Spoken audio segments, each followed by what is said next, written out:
अशा ह्याच्यामध्ये रचना आहेत, अशा काही सुलभ इव्हेंट घडतात की ज्या इव्हेंटचा रिझल्ट असतो की फुलाचं रूपांतर पाहता पाहता फळामध्ये होतं. तर अशा प्रकारची एक स्टोरी म्हणजे अँड्रोशियम रिलेटेड बरीच स्टोरी. मग अँड्रोशियमच्या संबंधानं आणखी काही कंडिशन्स आहेत. अँड्रोशियममध्ये स्टेमन्स असतात, त्याची मांडणी कशी झाली काय. फ्लावरिंग प्लॅन्टची केस असल्यामुळं, अँजिओस्पर्मची केस असल्यामुळं याच्यात काय झालेलं आहे पहा, ही जी काही ओव्हरी आहे, ही जी ओव्हरी आहे, तर या ओव्हरीमध्ये पुन्हा फर्टाईल स्ट्रक्चर आहे ऊल. फर्टाईल स्ट्रक्चर आहे ऊल. कारण हे आपण घडामोडी काय पाहायला लागलो इथं, आपलं बेसिक काय या धड्यामध्ये, याचा फंडा काय ह्या धड्याचा, किंवा जी सेंट्रल आयडिया ह्या धड्याची, सेक्स ऑर्गन एकाच फुलामधले. आणि मग इथं हे इन्व्हॉल्वमेंट ऑफ गॅमेट आहे. इन्व्हॉल्वमेंट ऑफ गॅमेट म्हणजे सेक्शुअल ॲक्ट फॉलो होऊन जर उत्पत्ती झाली तर that is the case of sexual reproduction. and whenever there is no gamete formation without fusion of gamete, जर उत्पत्ती झाली नव्हे, that is the case of asexual reproduction.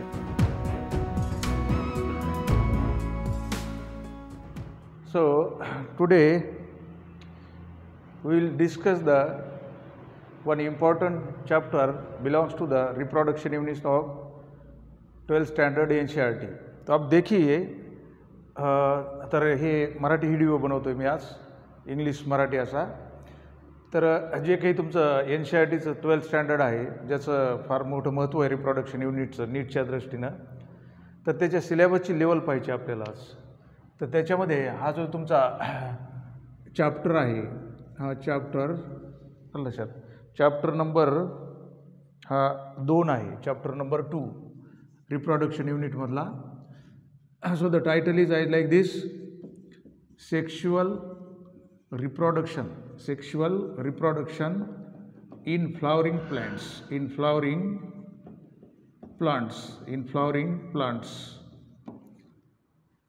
तर याच्या अगोदर एक प्लॅन्टशी संबंधित असा मिक्स टॉपिक आहे, रिप्रोडक्शन इन ऑर्गॅनिझम. ते सेक्शुअल रिप्रोडक्शन इन फ्लॉवरिंग प्लॅन्ट्समध्ये पहा, एक विशेष महत्त्व आहे या धड्याचं. कारण रिप्रोडक्शनच्या युनिटमधले जे 4 धडे, त्यातल्या मोठ्या 2 धड्यापैकी हा धडा आहे, ह्युमन रिप्रोडक्शन, आणि हा sexual reproduction in flowering plants. तर हे sexual reproduction in flowering plants या धड्यासाठी तुम्हाला एक बेसिक क्लासिफिकेशन ऑफ प्लॅन्ट्स माहीत असलं पाहिजे. You must have to know that what is meant by classification of plants. On the basis of the classification of plants, the entire vegetation that present on this earth had been represented by the 5 groups of the plants, as like the thallophytes, then the bryophytes, then pteridophytes, then gymnosperms and angiosperms. So the topmost groups, as like the gymnosperm and angiosperm, specifically the angiosperm, they behave as a flowering plants, or they represent as a flowering plants. So we want to see how reproduction occurs or takes place in case of the flowering plants. So in flowering plants, sexual reproduction would have been found. तर हे flowering plants म्हणजे हे अँजिओस्पर्म्स आहेत, अँजिओस्पर्म्स.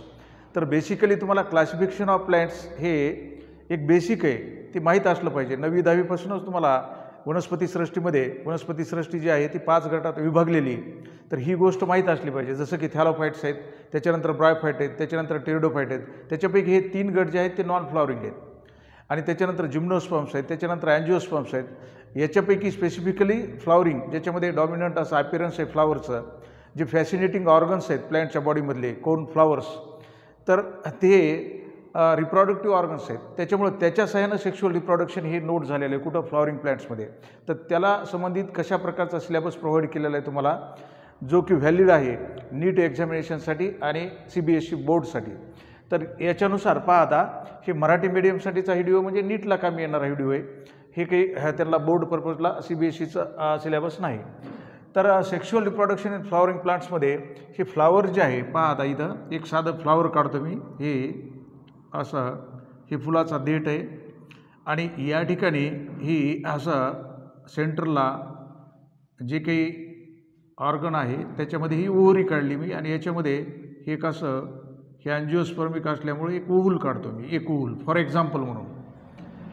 त्याच्यानंतर याच्या बाजूला या ठिकाणी अँड्रोशियमचे रिप्रेझेंटेटिव्ह जे की स्टेमन्स आहेत त्याला रेखाटतो मी. हे पाहिजे लक्षात, हे stamens.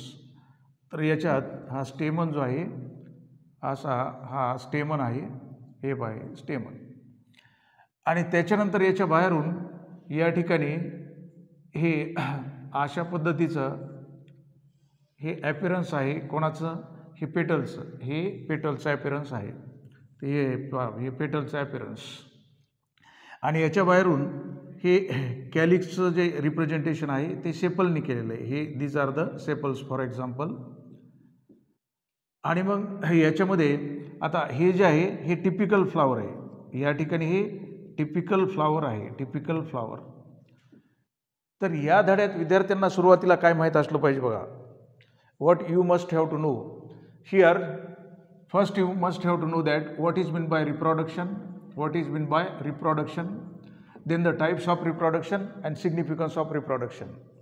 Then after that the flowering plants means what is meant by angiosperms, what is meant by angiosperms, and then the comparison of the angiosperms and the gymnosperm, angiosperms and the gymnosperm. त्याच्यानंतर या धड्याच्या इंट्रोडक्टिव्ह पार्टमध्ये तुम्हाला जी माहिती आली ती फ्लॉवरला related आहे. त्याचे जे अफेक्शन आहे फ्लॉवरचं म्हणजे सोशियल ॲस्पेक्ट्स आहेत किंवा फ्लॉवरबाबत जे काही सोशियल ह्यूज आहेत याला धरून काही इन्फॉर्मेशन आलेली फ्लॉवरची. आणि हे झाल्यानंतर लगेच त्यांनी ह्याला फॅसिनेटिंग ऑर्गन म्हटलं आहे. फ्लॉवर जो आहे तो काय म्हटलं याला, हे fascinating organ of the plant body. Fascinating organ म्हणजे मोहक असा ऑर्गन आहे हा, म्हणजे आकर्षक आहेत. फुलं जे आहेत ते आपल्याला माहिती आहे सुखदुःखामध्ये कोणत्याही बाबीमध्ये त्याचं एक वेगळ्या प्रकारचं सिग्निफिकन्स आहे, त्याला धरून काही इन्फॉर्मेशन आलेली आहे. आणि हे झाल्यानंतर या ठिकाणी जो तुमचा धड्याचा भाग सुरू होतो तो सुरुवातीला हे जे फूल आहे तर ह्या फुलामध्ये आता ह्याची सेंट्रल आयडिया धड्याची अशी पहा, ज्या ज्या झाडावर फुलं आहेत, समजा तुम्ही प्लॅन्ट घेतलं फॉर एक्झाम्पल मग brinjal, Wien ever suppose for example you have consider the brinjal, flowering occurs or takes place in particular season in case of the brinjal or any other plants also as per your convenience you have to consider. आप लोगों के हिसाब से आपका तुमच्या म्हणजे या ठिकाणी तुमच्या सोयीप्रमाणे तुम्ही कुठलंही झाड घ्या, त्याच्यामध्ये जे फुलं असतात त्या फुलाच्या ठिकाणी पाहता पाहता काही दिवसानंतर काय होतं, फळ तयार होते. म्हणजे हे जे काही हे जे फ्लावर आहे, हे फ्लावर, हे पहा हे फ्लावर, तर हे जे फ्लावर आहे हे पाहता पाहता कशात रूपांतरित होतं आहे, फ्रूटमध्ये. कशामध्ये, फ्रूटमध्ये. आणि हे फ्रूट जे आहेत हे फ्रूट फोडल्यानंतर तुम्हाला याच्यामध्ये काय मिळणार आहे, सीड मिळणार आहे. काय मिळणार आहे, सीड. आणि हे सीड्स जे आहेत तुम्ही सॉईलमध्ये टाकल्यानंतर हे रुजून याच्यापासून काय प्लॅन्ट तयार होणार आहे, झाड. आणि मग हे जे झाड तयार झाले ही उत्पत्ती कशाची, सेक्शुअल रिप्रोडक्शनची. कशाची, सेक्शुअल रिप्रोडक्शनची. तर हीच पूर्ण स्टोरी, हे फ्लावर रिलेटेड वेगवेगळे स्ट्रक्चर्स आणि इव्हेंट तुम्हाला सांगितल्यात या धड्यामध्ये.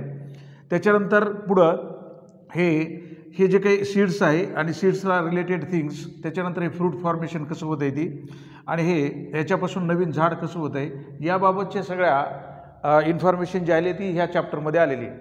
So at the time of knowing the in details of this लक्षात, first what you need to see that. आता हे फुलं आहे, ह्या फुलामध्ये मुख्य 3 भाग आहेत. ह्या फुलामध्ये ह्या फुलाचा हे एक देठ आहे, हा देठ फुलाचा लक्षात, ज्याला तुम्ही पेडिसेल म्हणता, हा एक भाग आहे याच्यामध्ये. दुसरा भाग इथं हा थॅलॅमस आहे, थॅलॅमस ज्याला रिसेप्टॅकल म्हणता तुम्ही, रिसेप्टॅकल हा दुसरा भाग आहे. आणि तिसरा भाग म्हणजे हे फ्लोरल वॉल्स आहेत. हे तिसरा भाग म्हणजे ह्याच्यामध्ये हे काय आहेत, बेसिकली फ्लोरल लीव्ज आहेत. हे सर्क्युलर फॅशनने इथं अरेंज झालेत म्हणून ह्याला तुम्ही काय म्हणणार आहेत, फ्लोरल वॉल्स. काय म्हणणार आहेत त्याला, फ्लोरल वॉल्स. तर बराच भाग ह्याच्यातला तुम्हाला स्टडीला आहे. कुठं, मॉर्फॉलॉजी ऑफ फ्लॉवरिंग, मॉर्फॉलॉजीमध्ये जे आहे हे 11th स्टँडर्डला NCERTमध्ये तिथं जी मॉर्फॉलॉजी आहे तर त्या मॉर्फॉलॉजीमध्ये हे फुलाशी संबंधित इन्फॉर्मेशन आहे. त्या बऱ्याच इन्फॉर्मेशनचं इथं काम पडतं आहे तुम्हाला काही गोष्टी जाणून घेण्यासाठी. तर इथं पाहता सुरुवातीला ह्याचे जे काही ह्या चॅप्टरमध्ये आहेत ते मेन 4 भाग पाडलेले आहेत. मेन जे आहेत ते 4 भाग पाडलेले आहेत. त्याच्यामध्ये पहिला जो भाग आहे तुमचा पहिला, तर हे मेल सेक्स ऑर्गन जे आहे ह्या फुलामध्ये, male sex organ that represented by the androecium. This male sex organ of the flower is known as androecium. फुलामधला जो मेल सेक्स ऑर्गन आहे त्याला तुम्हाला अँड्रोशियम म्हणायचे. काय म्हणायचे त्याला, अँड्रोशियम. तर या अँड्रोशियमला रिलेटेड इन्फॉर्मेशन आली. हे जे स्टेमन्स आहेत हे these are the individual members of the androecium. These are the individual members of the androecium. मग त्याने त्या ठिकाणी तुम्हाला हे स्टेमनबाबतची इन्फॉर्मेशन दिली. स्टेमन.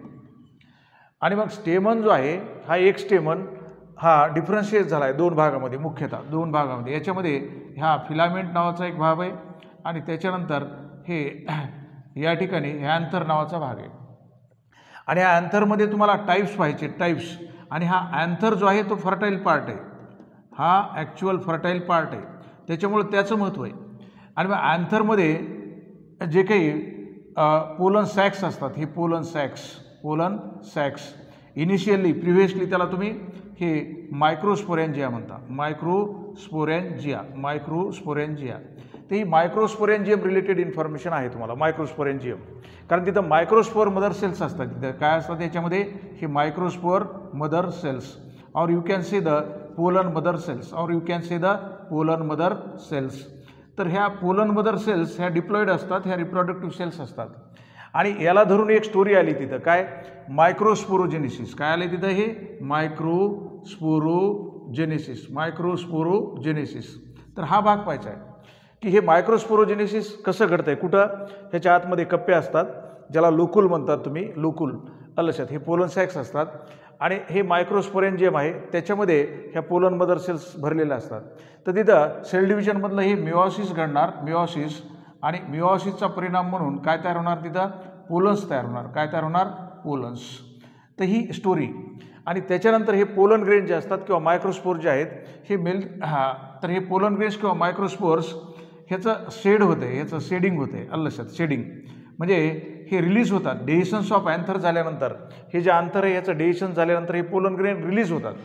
तर हे जे पोलन ग्रेन्स असतात, हे पोलन ग्रेनचं फार इम्पॉर्टन्स आहे या धड्यामध्ये, फार महत्त्व आहे. कारण हे पोलन ग्रेन्सच भविष्यामध्ये कशाला जन्म देतात, मेल गॅमेटोफाइटला. कशाला, मेल गॅमेटोफाइटला, ज्याच्यामध्ये काय असतात, मेल गॅमेट्स असतात, मेल सेक्स सेल्स असतात. आणि म्हणून ह्याचं महत्त्व आहे, विशेष महत्त्व आहे पोलनचं. आणि म्हणून तिथं तुम्हाला हे TS ऑफ अँथरबद्दल इन डिटेल स्टडी जी आहे ती पाहिजे. You must have to know here about the TS of anther in detail.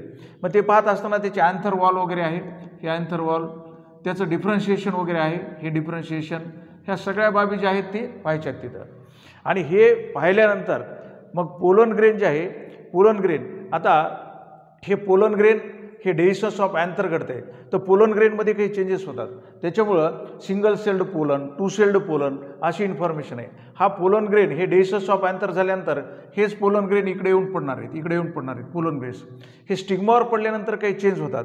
तर the changes those occurs in the pollen grain before of the dehiscence of anther and after the dehiscence of anther अशी एक story आली, ती पाहायची in detail जी आहे ती पाहायची. आणि हे इथं हे मायक्रोस्पोरोजेनेसिस पाहिल्यानंतर पोलन ग्रेनची निर्मिती आणि त्याला अनुसरून ही स्टोरी, तर अशा प्रकारचा भाग तिथं आलेला आहे. आणि ते पाहत असतानाच जनरली तुम्ही जाणून घ्या की what is mean by the development of the male gametophyte in an angiosperm. तर हा एक महत्त्वाचा भाग आहे तिथं, development of male gametophyte in an angiosperm. Male gametophyte म्हणजे अशी रचना की पोलन ग्रेनपासून इथं रुजल्यानंतर तयार होणारी रचना आहे की ज्याच्यामध्ये हे दोन मेल गॅमेट असतात. आणि ते पुढं ही रचना कामी येते कशाला, फर्टिलायझेशनला. कारण या धड्यामध्ये हे जे फ्लावर आहे तर ह्या फ्लावरमध्ये दोन्ही प्रकारचे सेक्स ऑर्गन आहे. This flower possess are having both kinds of the sex organ. Male sex organ androecium is there as well as the female sex organ gynoecium is there. And both the sex organs they are responsible for the entire mechanism related to the formation of fruit. तर हे जे device आहे हे natural device आहे, जे reproductive organ आहे, जे fascinating organ आहे कुठं, फ्लॉवरिंग प्लॅन्ट्समध्ये. आणि ज्याच्यामध्ये अशा प्रकारचे काही चेंजेस होतात किंवा ज्याच्यामध्ये अशा प्रकारच्या काही इव्हेंट्स घडतात, अशा ह्याच्यामध्ये रचना आहेत, अशा काही सुलभ इव्हेंट घडतात की ज्या इव्हेंटचा रिझल्ट असतो की फुलाचं रूपांतर पाहता पाहता फळामध्ये होतं आहे. तर अशा प्रकारची एक स्टोरी म्हणजे अँड्रोशियम रिलेटेड बरीच स्टोरी. मग अँड्रोशियमच्या संबंधानं आणखी काही कंडिशन्स आहेत. अँड्रोशियममध्ये स्टेमन्स असतात, त्याची मांडणी कशी झाली काय लक्षात, त्याला रिलेटेड त्याच्यामध्ये ॲडिजन आहे का, कोहिजन आहे का, many things are there related to the androecium and then the structure. पण मुख्य काय की अँड्रोशियम जो आहे, अँड्रोशियम हा मेल सेक्स ऑर्गन आहे, ह्याचे इंडिव्हिज्युअल मेंबर स्टेमन्स आहेत, याच्यामधला फर्टाईल पार्ट अँथर आहे. अँथरच्या आतमध्ये पोलनसेक किंवा मायक्रोस्पोरेंजिया आहेत आणि मायक्रोस्पोरेंजियाच्या आतमध्ये स्पोरोजिनियस टिश्यू आहे आणि त्याच्यामधल्या रिप्रोडक्टिव्ह सेल ह्या मायक्रोस्पोर मदर सेल ज्या आहेत ती शेवटी हॅप्लॉइड स्ट्रक्चरला जन्म देतात. ते मिओसिस मेकॅनिझम आहे.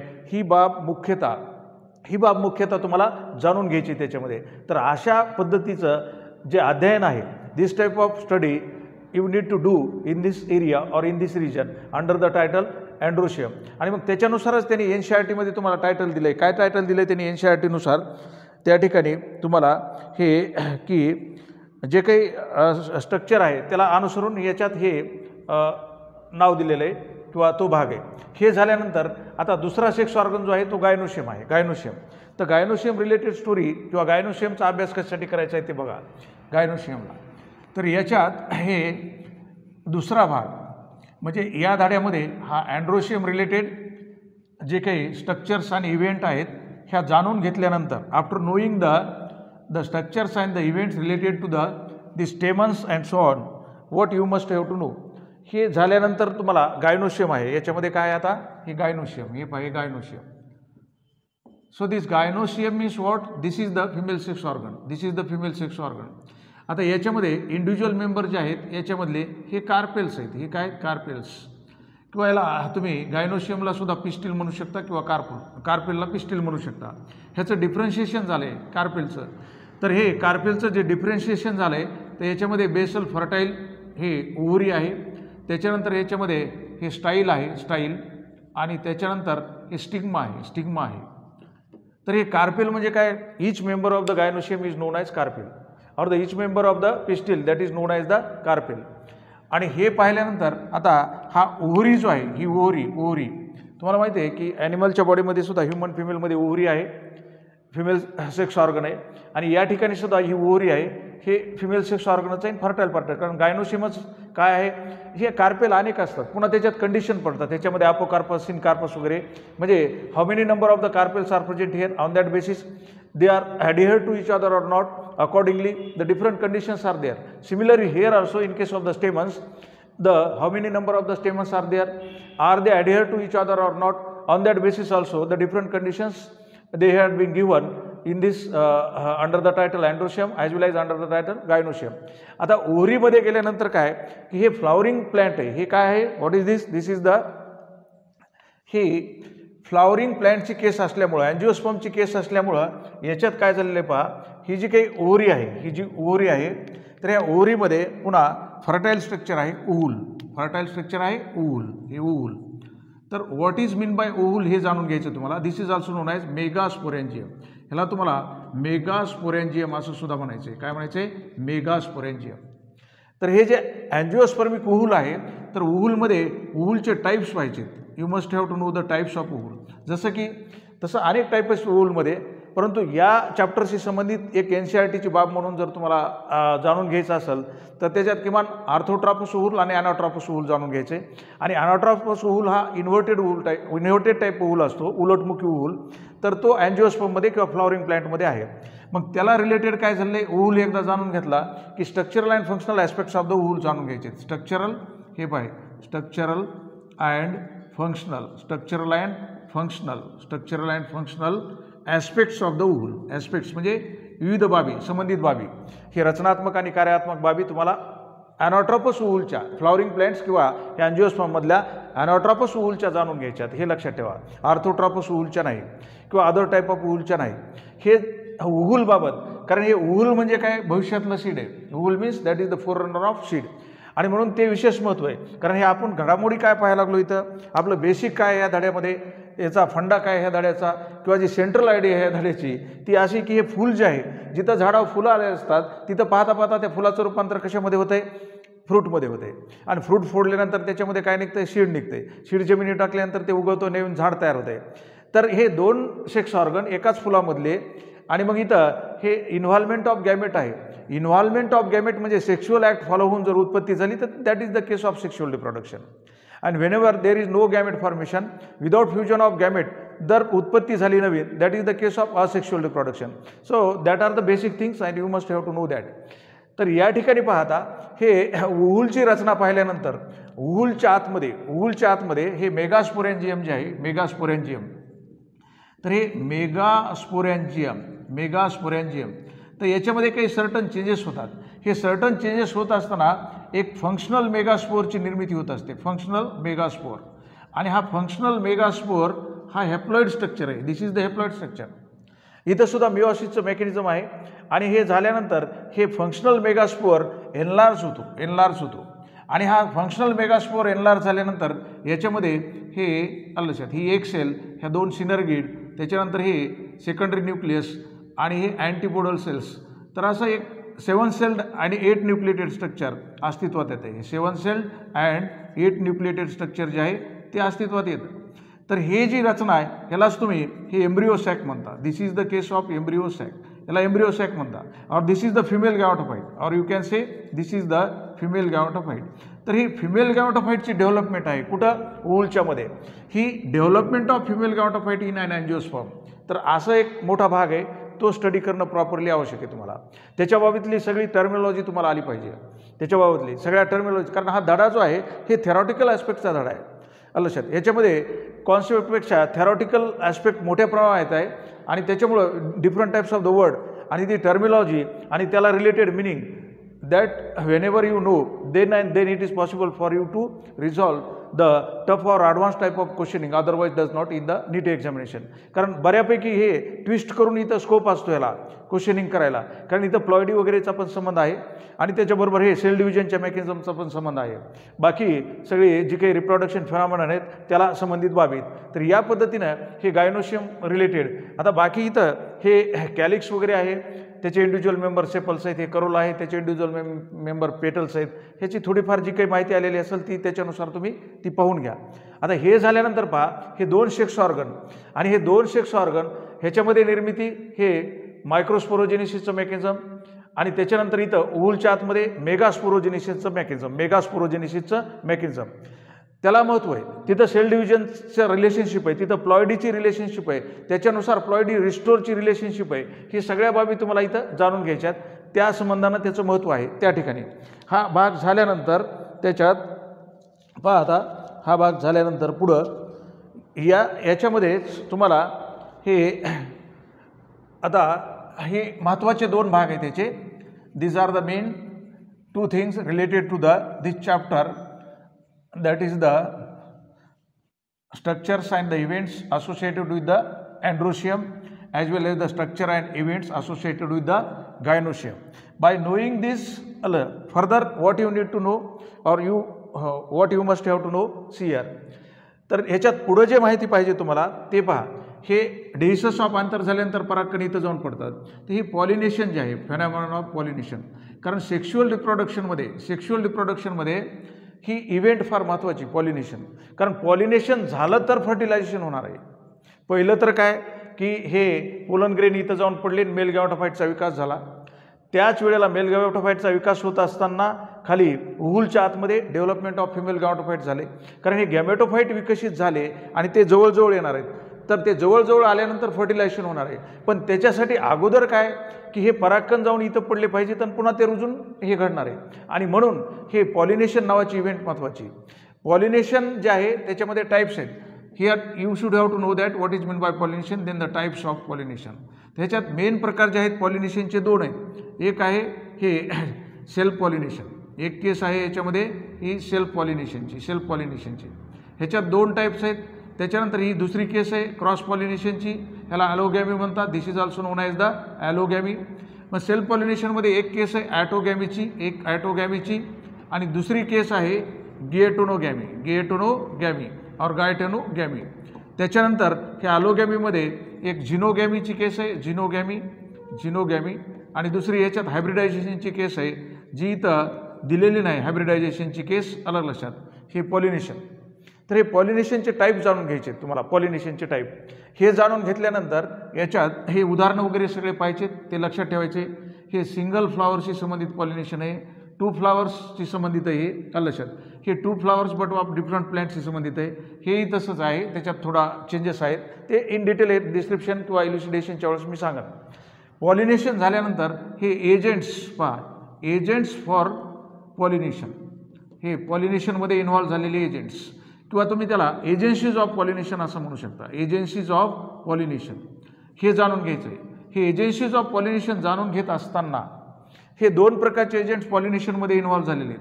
2 types of agents they had been involve in the process of pollination. तर त्याच्यामध्ये अबायोटिक एजंट्स आहेत, त्याची इन्व्हॉल्वमेंट आहे अबायोटिक एजंटची. आणि दुसरे हे बायोटिक एजंट्स आहेत, बायोटिक एजंटची इन्व्हॉल्वमेंट आहे. बायोटिक एजंट्समध्ये व्हेनेवर हे पॉलिनेशन थ्रू द विंड आहे, पॉलिनेशन थ्रू द वॉटर आहे. याच्यामध्ये हे ॲनिमॉफिलस टाईपचं पॉलिनेशन, त्याच्यानुसार ॲनिमॉफिलस फ्लॉवर आणि त्याचे कॅरेक्टरिस्टिक पाहिजेत. तसं हे पॉलिनेशन थ्रू द वॉटरमध्ये हे हायड्रोफिलस फ्लॉवर्स आहेत आणि त्याचे कॅरेक्टरिस्टिक्स ऑफ हायड्रोफिलस फ्लॉवर्स हे पाहिजेत. पॉलिनेशन हे ॲनेमोफिलस, हायड्रोफिली असे टाईप्स व्हायचे. त्याच्यानंतर बायोटिक एजंट्समध्ये जनरली ह्याच्यामध्ये different types of animals involved आहेत, हे लिव्हिंग थिंग्स की ज्याच्यामार्फत पॉलिनेशन, जसं की पॉलिनेशन थ्रू द इन्सेक्ट एंटॉमॉफिली वगैरे आहे, एंटॉमॉफिली. तर एंटॉमॉफिलस फ्लॉवर्स आणि त्याचे characteristics.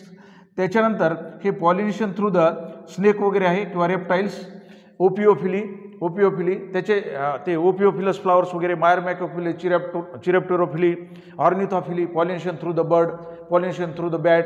So such type of things you must have to know under the title the biotic agents are those responsible for the pollination.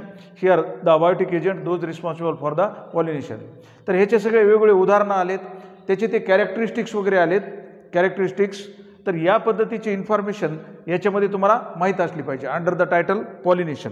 आता हे पॉलिनेशन झाल्यानंतर पहा पुढं त्याच्यामध्ये तुम्हाला एक महत्त्वाचं आर्टिकल आलेलं आहे, आउटब्रीडिंग डिव्हायसेस म्हणून आर्टिकल आलेले आहे किंवा एक टॉपिक आहे, वन ऑफ द टॉपिक और you can say the section. तर हे ह्या NCERTच्या लँग्वेजमध्ये हे जे चॅप्टर असतो त्याचे वेगवेगळे जे भाग पाडलेत त्याला टॉपिक म्हणतो आपण. आपल्याकडे महाराष्ट्रामध्ये मराठीमध्ये धड्यालाही टॉपिक म्हणतात अल्लशात. तर ते त्याच्या वेगवेगळ्या याला, तर जो काही टॉपिक आहे तो आउटब्रीडिंग डिव्हायसेसचा टॉपिक आहे. आउटब्रीडिंग डिव्हायसेसचा हा जो टॉपिक आहे हे आउटब्रीडिंग डिव्हायसेस, हे पहा आउटब्रीडिंग डिव्हायसेस. तर हा अतिशय महत्त्वाचा हा टॉपिक आहे आउटब्रीडिंग डिव्हायसेस. कारण ह्याचं बऱ्याच वेळेस काय होतं की त्या टीचरनं कसं एक्सप्लेन केलं, इल्युसिडेट केलं त्याच्यावर विद्यार्थ्याला अंडरस्टँडिंग अवलंबून असतं. कारण बेसिकली हे कॉन्ट्रिव्हन्सेस फॉर पॉलिनेशन आहेत. बेसिकली हे कॉन्ट्रिव्हन्सेस फॉर पॉलिनेशन, कॉन्ट्रिव्हन्सेस फॉर पॉलिनेशन. आणि मग कॉन्ट्रिव्हन्सेस फॉर पॉलिनेशनमध्ये कॉन्ट्रिव्हन्सेस फॉर सेल्फ पॉलिनेशन आणि कॉन्ट्रिव्हन्सेस फॉर क्रॉस पॉलिनेशन, म्हणजे फुलामध्ये काही स्ट्रक्चरल आणि फंक्शनल मॉडिफिकेशन झालेले असतात to achieve the desired type of pollination and to avoid the undesired one. तर ती केस आहे.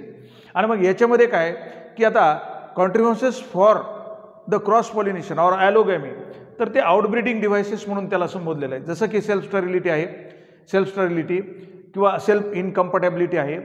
त्याच्यानंतर दुसरं त्याच्यामध्ये हेट्रोस्टायली वगैरे आहे किंवा त्याच्यात हे युनिसेक्शुअलिटी वगैरे आहे. तर त्याला अनुसरून इन्फॉर्मेशन आहे. तर विद्यार्थ्यांना कॉन्ट्रिव्हन्सेस कशाला आणि का म्हणतात, त्याच्या आधारे आउटब्रीडिंग डिव्हायसेस कसे सांगितलेत, त्याचे फॉर एक्झाम्पल कसे आलेत, this type of information they had been given for us under the title this outbreeding devices and you try to know. कारण ह्या भागावर प्रश्न पडण्याची शक्यता असते. हा अत्यंत म्हणजे महत्त्वाचा भाग आहे त्या पॉलिनेशन नंतरचा. तर हे झाल्यानंतर पहा त्याच्यामध्ये after knowing this what you must have to know. तर याच्यात पुढं पोलन पिस्टिल इंटरॅक्शन आलेलं आहे. पोलन पिस्टिल इंटरॅक्शन हे पाहे, pollen pistil interaction, pollen pistil interaction. तर हा तसं पाहता एक सोशल ह्यूनं त्याला सांगायचं म्हणलं तर हे पोलन ग्रेनचा टॉक आहे कोणाबरोबर, ह्या स्टिग्माबरोबर. हा जो पार्ट आहे हा स्टिग्मा म्हणजे काय, the part of the carpel that receive the pollen grains at the time of pollination. तर हा टॉक जो आहे हा म्हणजे इंटरॅक्शन म्हणजे याचं हे परागकण इथून निघतात आणि इथे येऊन पडतात. हे बाय डेव्हिसन्स झाल्यानंतर ह्या अंतरचं डेव्हिशन हे पोलन ग्रेन इथे येऊन पडतात. हे पोलन ग्रेन इथे येऊन पडल्यानंतर त्यांचं जर्मी इथं शुगरी सिक्रेशन आहे कोणाकडून रिलीज झालेलं, ह्या स्टिग्माकडून रिलीज झालेलं.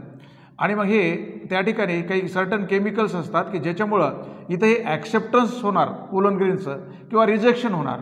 तर तो जो काही अप्रोच आहे कशाचा की इथं पोलन ग्रेन्स ॲक्सेप्ट झाले का रिजेक्ट झाले, तर त्याबाबतची सगळी इन्फॉर्मेशन याच्या अंडर आलेली पोलन पिस्टिल इंटरॅक्शन. आणि प्लॅन्ट ब्रीडर याच्यावर रिसर्च करत आहेत आणखी, कारण त्याच्यामध्ये मोठा स्कोप आहे की एखाद्या वेळेस हे कुठल्या प्रकारचे केमिकल्स आहेत की ज्याच्यामुळं हे रिजेक्शन किंवा ॲक्सेप्टन्स होतं आहे आणि ज्या ठिकाणी रिजेक्शन होतं आहे त्या ठिकाणी ते टाळता येते का, ज्याच्यामुळं त्याच्या हायब्रिडायझेशन किंवा प्लॅन्ट ब्रीडिंगमध्ये वेगवेगळ्या व्हरायटी विकसित करण्याला स्कोप आहे. आणि म्हणून हा एक एरिया आहे पोलन पिस्टिल इंटरॅक्शन नावाचा इन्फॉर्मेशनचा. पोलन पिस्टिल इंटरॅक्शन झाल्यानंतर तुम्हाला एक भाग जो आहे तो इथं आर्टिफिशियल हायब्रिडायझेशन म्हणून एक भाग आला आहे, आर्टिफिशियल हायब्रिडायझेशन. तर आर्टिफिशियल हायब्रिडायझेशन जे आहे हा भाग याच्या अगोदर तुम्ही प्लॅन्ट ब्रीडिंगचा एक चॅप्टर पाहिलेला आहे दुसरा NCERTमध्ये, इथंच आहे 12th स्टँडर्डला आहे NCERT. तर त्याच्यात हे कृत्रिम जी काही हायब्रिडायझेशन आहे जे मेंडेलनी ब्रीडिंगमध्ये क्रॉसिंग केलं होतं सुरुवातीला क्रॉसिंग, त्याच्यानंतर F1 जनरेशन मिळून शेल्पिंग केलं होतं त्याला रिलेटेड. तर ते करत असताना काही स्टेप्स फॉलो केल्या होत्या. तर त्याच्यामध्ये इमॅस्क्युलेशन नावाची एक स्टेप आहे, इमॅस्क्युलेशन, ज्याच्यामध्ये स्टेमन्स रिमूव्ह केले जातात, कारण त्या ठिकाणी त्या पॅरेंटला आपल्याला फिमेल म्हणून कन्सिडर करायचं असतं. तर ते त्या नीड आहेत क्रॉसिंगसाठीच्या, ब्रीडिंग एक्सपेरिमेंटमधल्या आर्टिफिशियल क्रॉसिंगसाठीच्या नीड आहेत. तर त्याच्यानुसार हे इमॅस्क्युलेशन म्हणजे काय, त्याच्यानंतर मग आपण त्याला बॅगिंग करतो. हे बॅगिंग केल्यानंतर त्याला आपण टॅगिंग करतो, हे टॅगिंग, त्याच्यानंतर हे रिबॅगिंग वगैरे करतो आणि नंतर मग त्याच्यापासून आपण हे पॉड्स म्हणजे शेंगा म्हणजे फ्रूट्स मिळवतो आणि त्याचे सीड्स काढतो आणि हे सीड जे आहेत ते हायब्रिड सीड असतात, त्याचा उपयोग करतो की त्याचे रिझल्ट जे आहेत ते चेकआउट करण्यासाठी. तर हे आर्टिफिशियल हायब्रिडायझेशनची एक स्टोरी आली की जे पॉलिनेशनमध्येच एक टाईप आहे. तर हे आर्टिफिशियल हायब्रिडायझेशन म्हणजे याच्यामध्ये आर्टिफिशियल क्रॉसिंग केलेलं असतं. आर्टिफिशियल क्रॉसिंग म्हणजे क्रॉस पॉलिनेशन कृत्रिमरित्या मॅनमेड प्रॅक्टिस आहे, याला रिलेटेड इन्फॉर्मेशन आहे. आणि ही इन्फॉर्मेशन झाल्यानंतर जी काही तुम्हाला इन्फॉर्मेशन आलेली या धड्यामध्ये ते अशा प्रकारची बघा. What is mean by double fertilization. हे presence of double fertilization is an important feature of the angiosperm. Presence of double fertilization is an important feature of the angiosperm. Double fertilization असणं हे एक अत्यंत महत्त्वाचं वैशिष्ट्य आहे. कोणाचं? अँजिओस्पर्मिक प्लॅन्टचं. तर याच्यामध्ये त्या ठिकाणी पहा आता डबल फर्टिलायझेशन. तर डबल फर्टिलायझेशनमध्ये तुम्ही ह्याचं स्टेटमेंट वगैरे जाणून घ्या. त्याच्यानंतर ह्याच्यामध्ये स्टेप आहेत, जसं की डबल फर्टिलायझेशन होत असताना सिनगॅमी घडत असतं, सिनगॅमी किंवा याला फर्स्ट ॲक्ट ऑफ फर्टिलायझेशन म्हणतात. फर्स्ट ॲक्ट ऑफ फर्टिलायझेशन याचा रिझल्ट असतो formation of the diploid zygote. त्याच्यानंतर याच्यामध्ये हे ट्रिपल फ्युजन आहे, ट्रिपल फ्युजन नावाचा फेनॉमेनॉन. हा triple fusion, this is also known as the second act of fertilization. याला सेकंड ॲक्ट ऑफ फर्टिलायझेशन म्हणायचे. याच्यामध्ये ट्रिप्लॉइड टिश्यू तयार होतो, ट्रिप्लॉइड टिश्यू जो एंडोस्पर्मला जन्म देतो नंतर. त्याच्यानंतर या ठिकाणी हे पोरोगॅमी आहे. What is mean by porogamy and details of that. त्याच्यानंतर हे सिफोनोगॅमी आहे, सिफोनोगॅमी कोणाला आणि का म्हणायचं हे माहीत पाहिजे तुम्हाला. तर these are the different steps related to the double fertilization in an angiosperm. तर हे डबल फर्टिलायझेशन झाल्यानंतर याचं हे सिग्निफिकन्स आहे डबल फर्टिलायझेशनचं, तेही जाणून घेण्याचा प्रयत्न करा, ते लिहिलेलं आहे तिथं. So such type of syllabus you must have to know under the title double fertilization in detail. Everything you must have to know in detail. Then याच्यानंतर डबल फर्टिलायझेशन नंतर पुढं तुम्हाला हे पोस्ट फर्टिलायझेशन चेंजेस आहेत. Post fertilization changes. तर बघा आता post fertilization चेंजेसमध्ये तुम्हाला कोणत्या बाबी माहीत असल्या पाहिजेत पोस्ट फर्टिलायझेशन चेंजेसमध्ये. आता या ठिकाणी डबल फर्टिलायझेशन झालं म्हणजे अगोदर काय घडलं का लक्षात. अगोदर जे आहे ते पाहिलं आपण अँड्रोशियम रिलेटेड इव्हेंट्स काय घडल्या. अँड्रोशियम रिलेटेड त्याच्यामध्ये जे पोलन ग्रेन होते त्यांनी जन्म दिला कोणाला, मेल गॅमेटोफाइटला. कोणाला? मेल गॅमेटोफाइटला. हे पाहिजे मेल गॅमेटोफाइटला. आणि याच्यामध्ये मेल गॅमेट आहेत. हे गायनोशियम जे आहे त्याच्याशी रिलेटेड जे स्ट्रक्चर आहेत त्यांनी जन्म दिला कोणाला, फिमेल गॅमेटोफाइटला. हे फिमेल गॅमेटोफाइटला. आणि याच्यामध्ये फिमेल गॅमेट एक सेल आहे. आता हे झाल्यानंतर आणि हे कशामुळं झालं, it happen because of the pollination. हे पॉलिनेशन घडलं म्हणून शक्य झालं. आता काय होणार आहे, ह्या दोन रचना एकमेकाच्या क्लोज अप्रोचमध्ये येणार आहे.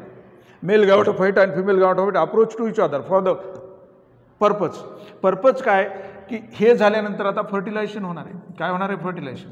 तर अँजिओस्पर्ममध्ये डबल फर्टिलायझेशन झालेलं आहे. डबल फर्टिलायझेशन कारण मेल गॅमेटोफाइटमध्ये दोन मेल गॅमेट असतात, त्याच्यापैकी एक मेल गॅमेट एक सेलला फ्यूज होतो. कुणाला? एक सेलला, to form the diploid zygote. आणि हे झायगोटची निर्मिती होती. आणि दुसरा मेल गॅमेट जो आहे तो डिप्लॉइड झायगोटला तिथं सेकंडरी न्यूक्लियस असतो, त्याला फ्यूज होऊन हे TPEN तयार होतो, ट्रिप्लॉइड प्रायमरी एंडोस्पर्म न्यूक्लियस, हे जो की पुढे एंडोस्पर्मला जन्म देतो. तर हे फर्टिलायझेशनच्या वेळेस घडणाऱ्या घटना ज्या आहेत म्हणून डबल फर्टिलायझेशन पाहिजे. डबल फर्टिलायझेशन झाल्यानंतर हे पोस्ट फर्टिलायझेशन चेंजेस आहेत. काय आहेत? Post fertilization changes. आणि मग पोस्ट फर्टिलायझेशन चेंजेसमध्ये बी काय पाहिजे तुम्हाला? Structure and events. तर पोस्ट फर्टिलायझेशन चेंजेस पाहत असताना स्ट्रक्चर आणि इव्हेंट, आता बघा पोस्ट फर्टिलायझेशनमध्ये स्ट्रक्चर आणि इव्हेंट पाहत असताना काय जाणून घ्यायचे तुम्हाला ते, what you need to know there. So whenever the you come to the point that is the post fertilization. Fertilization झाल्यानंतर घडणाऱ्या घडामोडी. फर्टिलायझेशन झालं तर फर्टिलायझेशनचा पहिला रिझल्ट जो आहे फर्टिलायझेशनचा, तर काय झालेलं आहे, फर्टिलायझेशन झाल्यानंतर हे झायगोट तयार झाला. काय झाला, डबल फर्टिलायझेशनमध्ये हे झायगोट विकसित झाला. ह्या झायगोट बरोबर आपण आता पाहिलं TPN विकसित झाला आहे. काय झालं आहे, सेकंड ॲक्ट ऑफ फर्टिलायझेशनमुळं हा TPN विकसित झाला आहे. त्याच्यानंतर हे ओव्हूल आहे. ह्या सगळ्या घडामोडी कुठे आहेत, कारण हा फिमेल गावटोफाईट इथं आहे, हे मेल गावटोफाईटनं इथून येऊन ह्याला गॅमेट दिले. त्याच्यामुळं ह्या सगळ्या घडामोडी ओव्हरीच्या आतमध्ये ओव्हूलमध्ये. आणि आता हे ओव्हूल जे आहे पूर्ण ओव्हूल ॲज ए होल, ओव्हूल ॲज ए होल, ते ओव्हूल ॲज ए होल ह्याच्यात काय घडणार आहे ती बघा. त्याच्यानंतर बाहेरून ओव्हरी आहे, ही ओव्हरी, ही पूर्ण भाग जो आहे हा ओव्हरीचा भाग आहे, ओव्हरी. त्याच्यानंतर ओव्हरीमध्ये तर ह्या सगळ्याच भागात, कारण का हे बाकीचे जे काही हे फ्लोरल पार्ट असतात, फ्लोरल पार्ट बाकीचे, आता जसं की हे कॅलिक्स आहे, करोला आहे, हे अँड्रोशियम आहे, हे गायनोशियमचा वरचा भाग आहे, इथून वरचा, हे सगळे फॉल ऑफ होतात after fertilization. In case of the flowering plant, in case of the angiosperm हे फॉल ऑफ होतात, गळून पडतात. मग पाहता पाहता आता हे मध्ये जे काही हे घडलं आहे सगळं ओव्हरीच्या आतमध्ये, तर ओव्हरीच्या आतमध्ये काय होणार, झायगोटचं रूपांतर एम्ब्रिओमध्ये होणार. आणि म्हणून हे स्ट्रक्चर अस्तित्वात आलं, एम्ब्रिओ नावाचं स्ट्रक्चर अस्तित्वात आलं. त्याच्यानंतर हे TPNचं रूपांतर एंडोस्पर्ममध्ये होणार. कशामध्ये होणार, हे एंडोस्पर्ममध्ये होणार. बघा हे एंडोस्पर्ममध्ये होणार. आणि हा एंडोस्पर्म नरिश करीत असतो कुणाला, एम्ब्रिओला, सीडच्या आतमध्ये. सीडच्या आतमध्ये तुम्हाला माहिती आहे, तुम्ही हे जे काही सीड आहे ते कुठं टाकता, लक्षात, सीड जमिनीमध्ये टाकता. जमिनीमध्ये टाकायच्या अगोदर सीड काही काळ जे आहे ते रेस्टिंग स्टेजला असतं. आणि त्यावेळेस काय होतं की सीडमधला एम्ब्रिओ पोस्टला जातो नसता, मग तुम्ही जमिनीमध्ये सीड टाकल्यानंतर ते रुजलं नसतं. Germination of seed does not occurs whenever you soon that seed in the soil. So after sowing, after few days or few months, whenever you sow the seed in the soil, then that can germinate. It means that possess or have it, that exhibit the presence of the viable embryo, viable, VIABLE, viable embryo, survive दाखवणारा embryo आहे. तर त्याचं जे पोषण आहे ते endosperm केलेलं असतं. आणि मग याच्यानंतर हे ओव्हूल आहे जे होलचं रूपांतर कशात होणार, सीडमध्ये होणार. आणि हे ओव्हरी, पूर्ण ओव्हरीचं रूपांतर फ्रूटमध्ये झालं. आणि मग हे सगळे चेंजेस आहेत, हे जे आहेत ते पोस्ट फर्टिलायझेशन चेंजेस आहेत. हे स्ट्रक्चर अस्तित्वात आले, ह्याच्या संबंधितल्या इव्हेंट पाहिजेत तुम्हाला, याच्या संबंधितल्या इव्हेंट पाहिजे. तर एम्ब्रिओमध्ये हे एम्ब्रिओ जे आहेत ते दोन प्रकारचे असतात. एक monocot embryo in monocot seeds, हे मोनोकॉट एम्ब्रिओ, आणि dicot embryo in dicot seeds, हे पाहिजे. हा मोनोकॉट एम्ब्रिओ जो असतो तो सील्ड सेप्ड असतो, आणि हा डायकॉट एम्ब्रिओ जो असतो तो डिफर होतो. Differ in what aspect both the embryo differ from each other, we need to know that. ते पाहायचं आपल्याला की दोन्ही एम्ब्रिओ भिन्न कशा असतात. मोनोकॉटमधला एम्ब्रिओ कसा डिफर करतो डायकॉटमधल्या एम्ब्रिओपासून, त्याचे वेगळे रिजन्स, त्याचे सगळे नावं, त्याच्याबाबतचे इन डिटेल. त्याच्यानंतर हा एंडोस्पर्म आहे. हा एंडोस्पर्म जो आहे, काही सीडमध्ये एंडोस्पर्म हा थिन आणि पेपरी झालेला असतो, म्हणून त्याला नॉन एंडोस्पर्मिक सीड म्हणतात. आणि काही ठिकाणी त्या सीडमध्ये एम्ब्रिओच्या भोवती एंडोस्पर्म जो असतो तो फ्लेशी असतो, मासल असतो, त्याला एंडोस्पर्मिक म्हणतात. आणि जिथं पेपरी थिन असतो त्याला non endospermic. So you have to compare the endospermic seed and the non endospermic seed, and accordingly obviously you must have to know the examples related to them.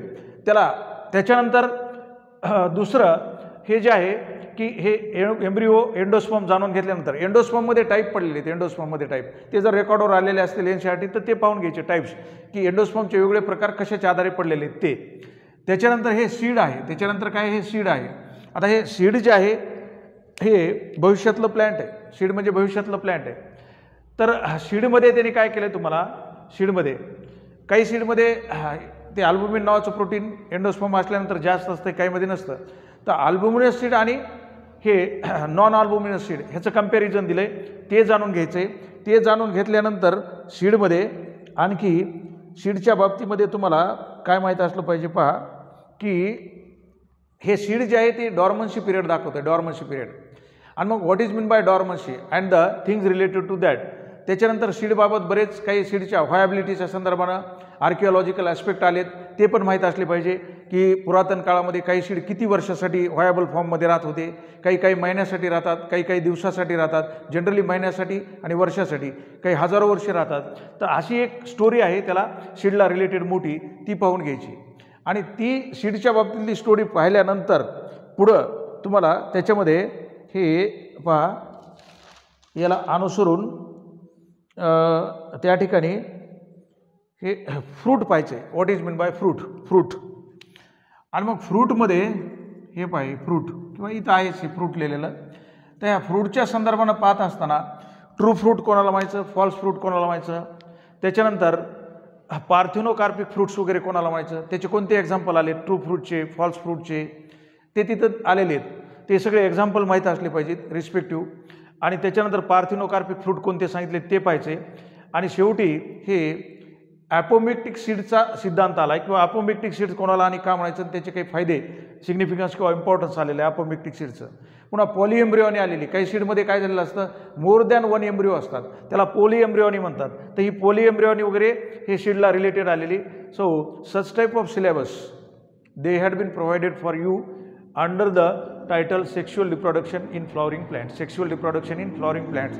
तर reproduction नावाचं हे reproduction नावाचं जे unit आहे, sorry for this disturbance, कारण हा hall आमचा जरा रोडच्या साईडला असल्यामुळं त्या ठिकाणी कधी कधी हे रोडच्या वाहनाचा आवाज येतो.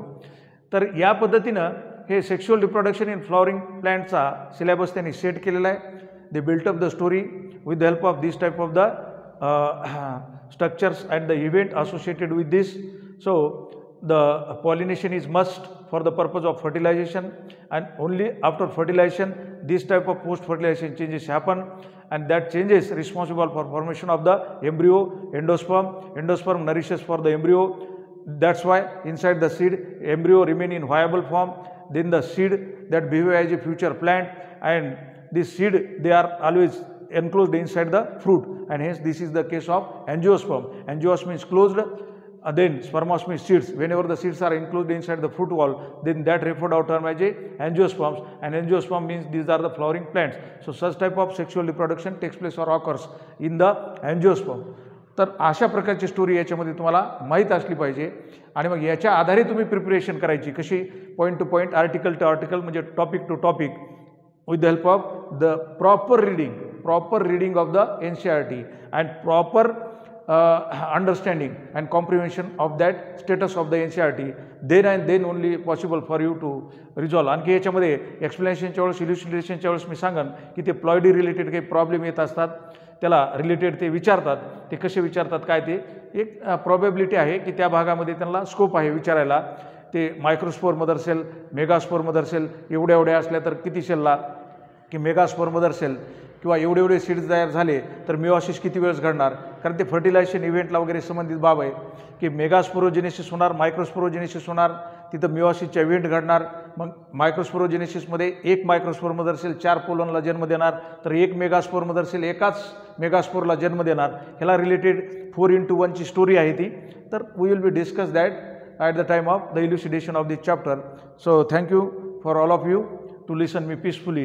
So try to like this video and then share it video with your friends, and that can provide a lot energy for me to generate the new videos. So wish you all the best for your study program. Thank you.